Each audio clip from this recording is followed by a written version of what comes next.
So we're on chapter 20, section 2 of your U.S. history book, the role of America's frontier. As you can see with the pictures here, what the frontier is about, you see as the frontier was pushed westward, we have the Indians being pushed westward, the Native Americans. And here you have some pictures. In fact, you have Buffalo Bill's wild show here going on, and you have all of these Native Americans lined up on the border there of the ocean, the Pacific Ocean. And you can imagine that's in San Francisco.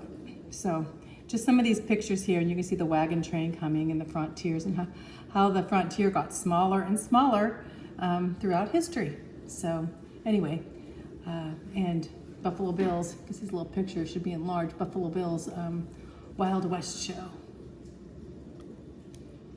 The legacy of the Wild West. Of course, they were like embellished stories and songs, and they were very colorful and dramatic about the Wild West.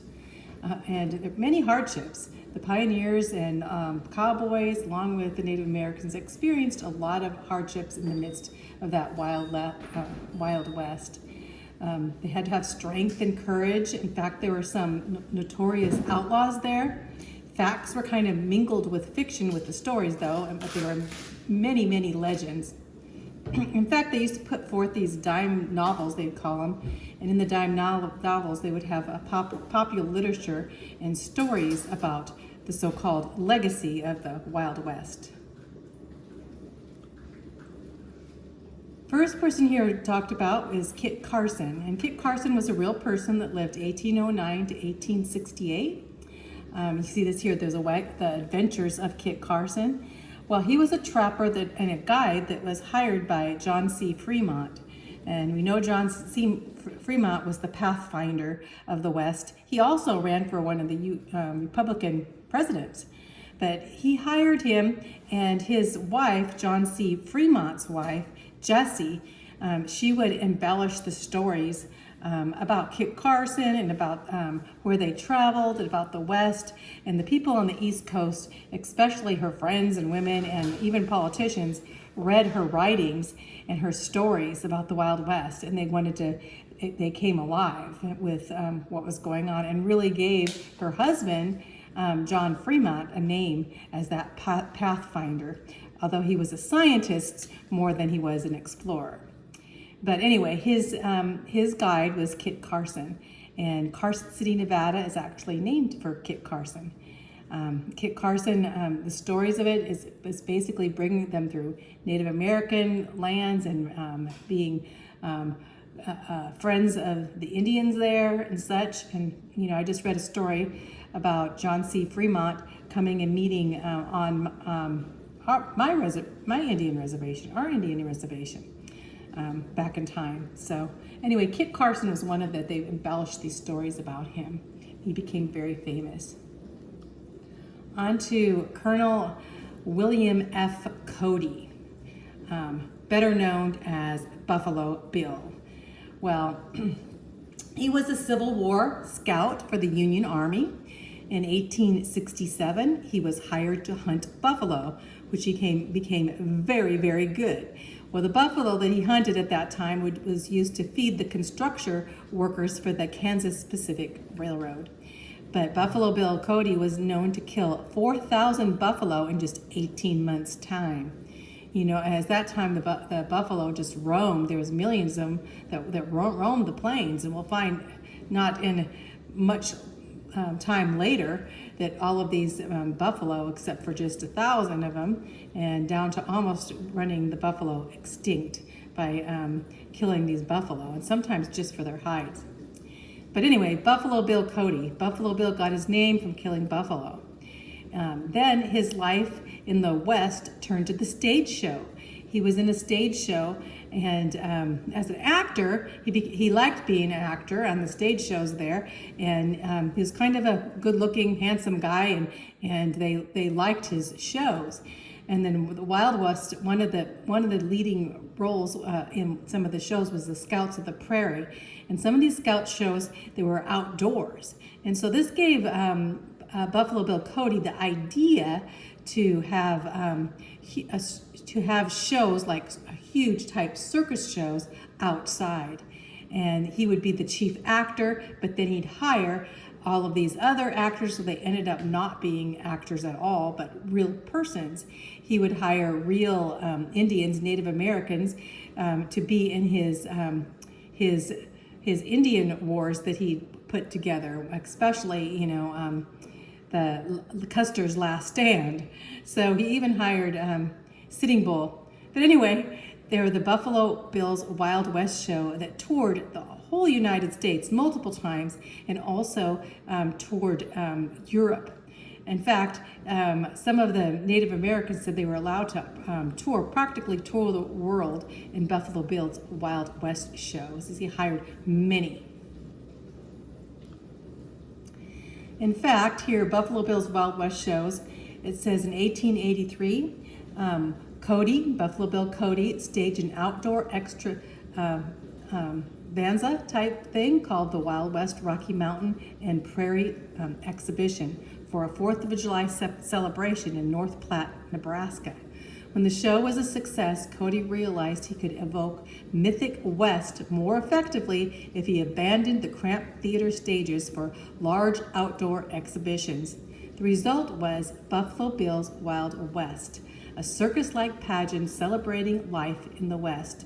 During the next 4 years, Cody performed his show all around the nation to crowds numbering up to 20,000 people at one time. Here's a picture. Audiences loved Cody's reenactments of frontier events. He had an attack on Deadwood Stage, a Pony Express relay race, Custer's Last Stand at the Battle of Little Bighorn, and even more popular were the displays of the Western outdoor skills like rope tricks, bulldogging, and amazing feats of marksmanship.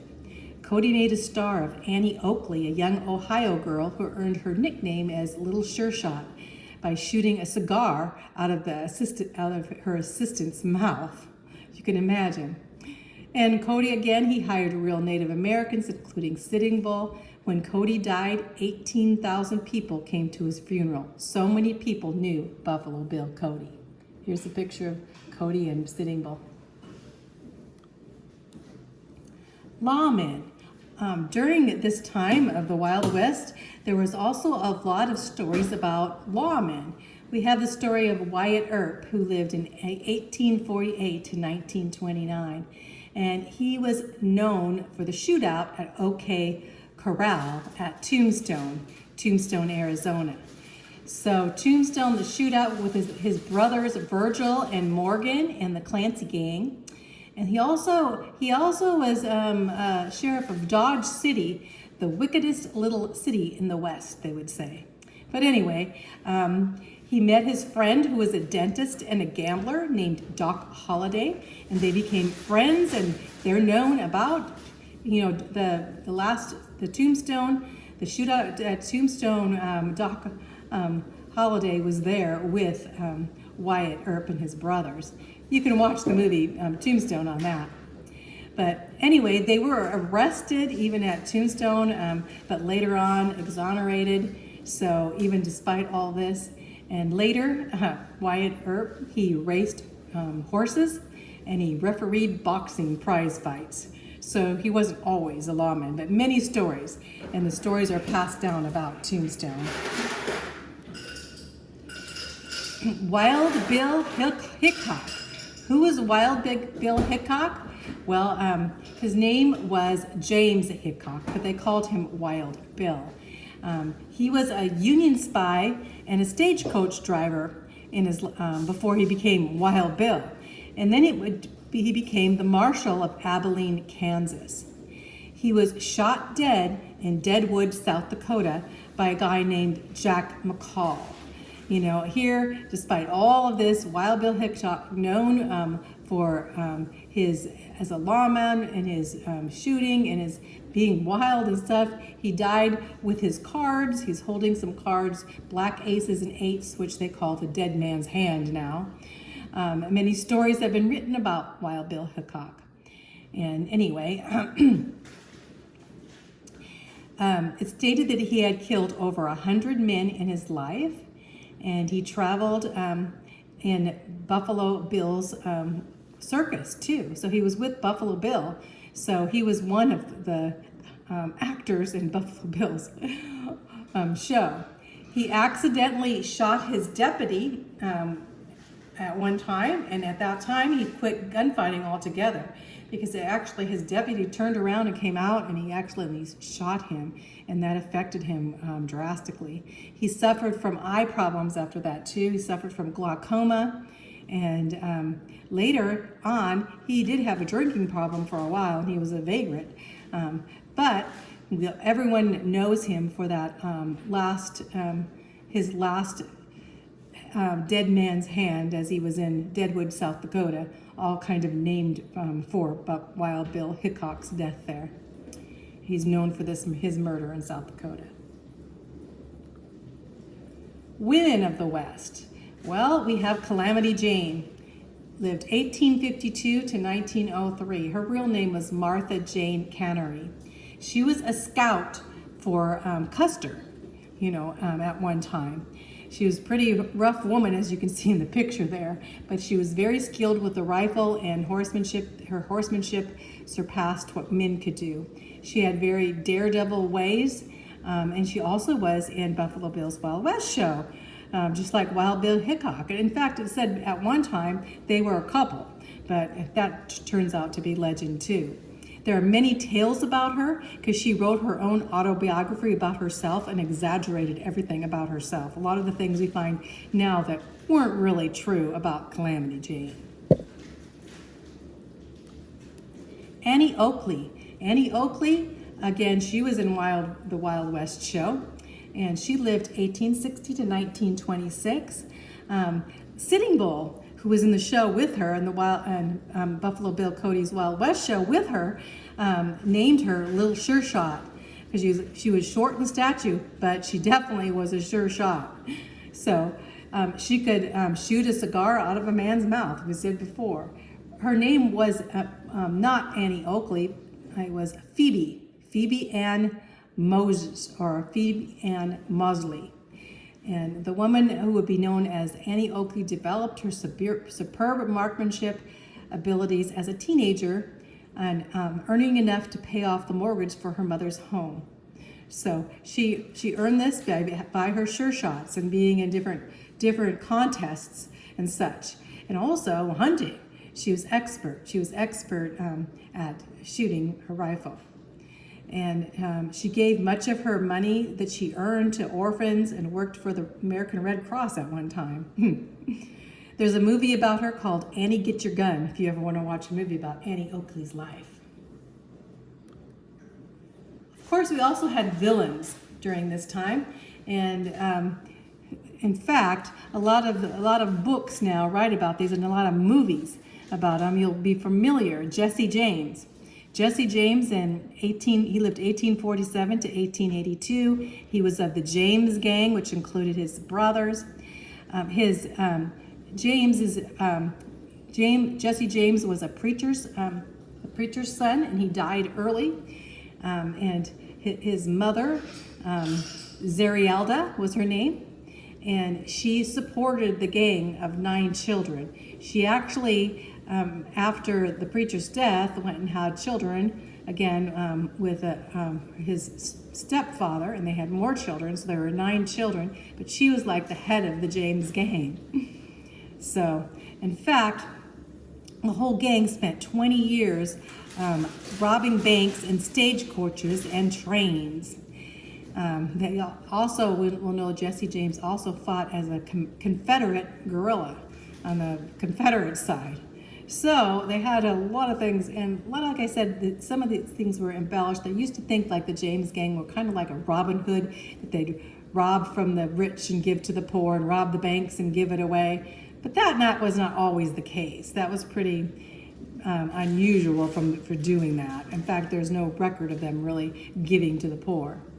So there's a movie about when they eluded the Pinkerton agents, were sent out to find them constantly. So you'll see the movies about this, and it was true. The Pinkerton agents were like, these secret agents that came from the government to try to find out where the James gang was. They grew up mainly in the states of Missouri and Iowa, and surrounding the Midwest. In fact, there's the small town that they lived in, right where by Sioux City, Iowa, there, where they said that the James gang lived there. So they had different places that they are called hideouts back then. So Jesse James was actually killed by one of the gang members, not his brothers, but one of the gang members who wanted to get a bounty for him. So he ended up killing him for the money. So you can imagine. They even think that maybe that wasn't true, and that maybe Jesse James actually didn't really die and faked his death. And but later on, they tested his remains. They found out indeed it was Jesse James' DNA just recently. Another villain at that time was named Billy the Kid. Billy the Kid's name was William H. Bonney Jr., and he lived 1860 to 1881. His real name wasn't Bonney at all. His real name was Henry McCarty. He was orphaned as a teenager of 14 in the Irish slums of New York. And his first arrest was from stealing clothes from a Chinese laundromat. You can imagine. So at a young age, he had actually been a thief. But he never robbed a bank, and he never robbed a stagecoach or anything like that, even though he was said that he ran with the gangs that did. So his role was very famous in the frontier feuds at that time. Everyone, in fact, there's so many movies written that have him play part of it, of Billy the Kid. He's the subject of over 50 movies. So he actually was involved in 9 murders and a jailbreak.